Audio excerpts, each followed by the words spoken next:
Bonjour, je voulais vous parler aujourd'hui de ce livre qui vient de paraître, qui paraît le 25 février, 3 minutes pour comprendre, 50 défis et enjeux de la géopolitique de la France. Alors, ce livre, c'est pour moi un très grand plaisir parce qu'il y a une magnifique iconographie, beaucoup de cartes, de photos, d'illustrations.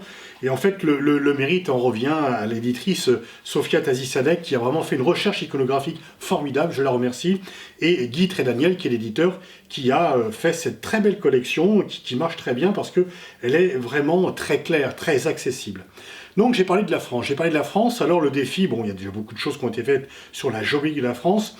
J'ai divisé cela en 4 parties. Il y a une introduction un peu longue où j'ai un peu réfléchi sur c'est quoi la politique française dans le monde, pourquoi on s'interroge surtout sur le poids de la France. Est-ce qu'à l'heure de la mondialisation, le patriotisme a encore un sens ? Et puis la première partie, c'est la construction géopolitique de la France. Alors vous le voyez, bon, bien sûr, Louis XIV, effectivement, les différents présidents, Sarkozy, Hollande. Donc la façon dont, historiquement, depuis les royautés, la France s'est construite géopolitiquement. La seconde partie concerne les relations internationales.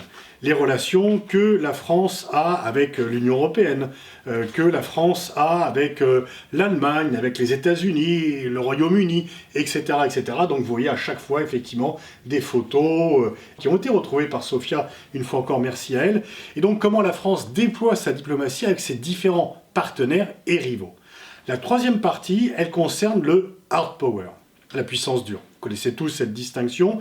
Donc pour la France, quels sont ses atouts concernant le hard power, mais quelles sont aussi ses faiblesses? Par exemple, si on prend l'industrie, c'était un atout de la France auparavant. Là, il y a une désindustrialisation de la France qui rejaillit un petit peu sur sa puissance. Et donc là aussi, j'ai une douzaine de chapitres, industrie, transport, agriculture, technologie, etc., etc., donc qui montrent un peu les forces et les faiblesses, y compris bien sûr les forces armées, la puissance nucléaire, et puis le renseignement également. Et la dernière partie, c'est le soft power. Le soft power, l'influence que la France peut exercer sur l'étranger, l'attractivité de la France par rapport au pays et non seulement aux gouvernants, mais surtout aux opinions publiques. Alors ça passe bien sûr les intellectuels, effectivement, qui est une catégorie française tout à fait à part, mais également les écrivains, les artistes, le cinéma, le sport, bien sûr, je n'aurais pas pu manquer cela, la francophonie, le luxe.